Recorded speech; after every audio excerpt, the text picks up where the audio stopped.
আমি তো তোমাকে বলেছি তোমার জন্যে আমি কিছু করবার পারবো না। কেন পারবেন না ওস্তাদজি? আমাদের অত্র অঞ্চলের সমগ্র যুব সম্প্রদায় কেন আপনার দোয়া থেকে বঞ্চিত হবে ওস্তাদজি? আমাদের মধ্যে যদি কোনো প্রতিভা নাই থাকতো তারই পরে একটা কথা ছিল ওস্তাদজি। এ ব্যাপারে তুমি একেবারে নিশ্চিত, তাই না? না ওস্তাদজি, হয়েছে কি, আমি নিশ্চিত হয়ে তো কোনো লাভ নেই। আপনি দরকার হলে আমার পরীক্ষা নেবে পারেন, হারমোনি না হয় না বাজাতে পারি, কিন্তু গান কিন্তু আমি খারাপ গাইনি। কলেজের নবীন বরণ অনুষ্ঠানের সময় একখান গান গাওয়ার পরে ও পিয়া তুমি কোথায়, হাজার হাজার মানুষ যে করে ওয়ান মোর সিক্কির পারতেছিল ওস্তাদ, আপনি না দেখলে পরে বিশ্বাস করবেন না ওস্তাদ। তোমার কথা শুনেই বিশ্বাস করলাম। তাহলে তো তুমি হয়েই গেছো, পরিপূর্ণ শিল্পী হয়ে গেছো। আমার কাছে তোমার আর কোনো কিছুরই দরকার নেই। ওস্তাদজির দরকার আছে। ওই যে আপনার কলাম ওয়ান মোর করার পরে আর একখানও গান গাইবার পারিনি। আপনার কাছ থেকে যদি দুই একখান শিখবার পারতাম ওস্তাদজি, তাহলে পরে আমার আর পায় কি দাও ওস্তাদজি।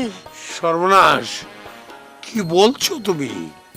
তোমাকে আর দুই একখান গান শিখিলে পরে তোমাকে তো আর পাওয়াই যাবে না। এই গায়ের লোক একজন শিল্পী হারাবে, আর সেই জন্য সমস্ত দোষ আমার কাঁধে পড়বে। এত বড় দোষ আমি ঘাড়ে নিতে পারবো না। আমাকে ক্ষমা করো, আমি যাব। সরো, এই দিকে নয়, এই দিকে।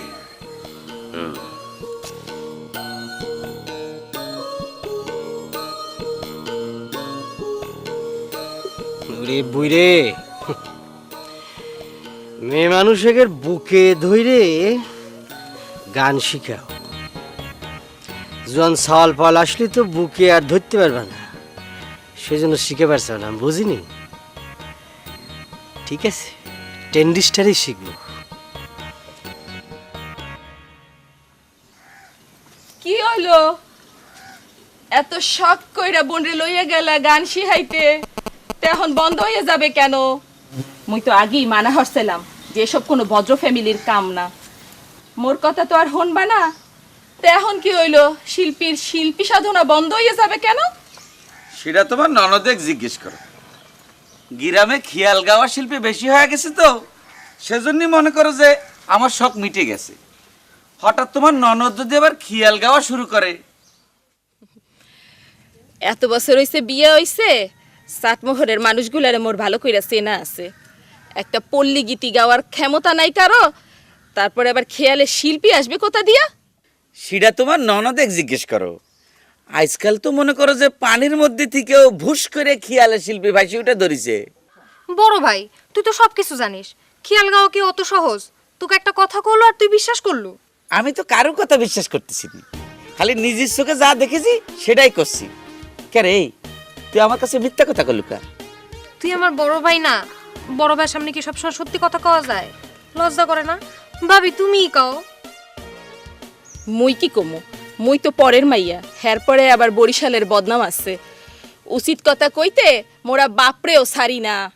ও বুঝেছি, তাহলে তো মনে কয় খেয়ালের শিল্পীও আমাকে দেখে লজ্জা করে পানিতে ডুব দিয়ে খেয়াল গাচ্ছিল, তাই নিয়ে যত লজ্জাই পাও, তোমাকে আমি গান শিখতে যাইবার দিচ্ছি না।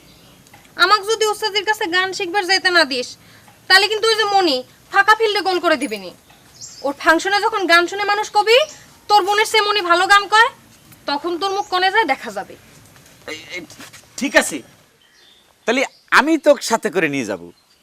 যতক্ষণ গান শিখবো ওস্তাদের বাড়ি বসে থেকে আবার তোর সাথে করে নিয়ে বাড়িতে আসবো, মধ্যিখানে যাতে তো কেউ খেয়াল শুনেবেন না পারে।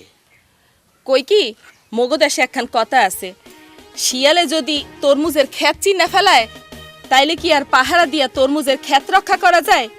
কত কইরা কইলাম যে তরমুজ বেচার ব্যবস্থা করেন, মোর কথা তো হনবেন না।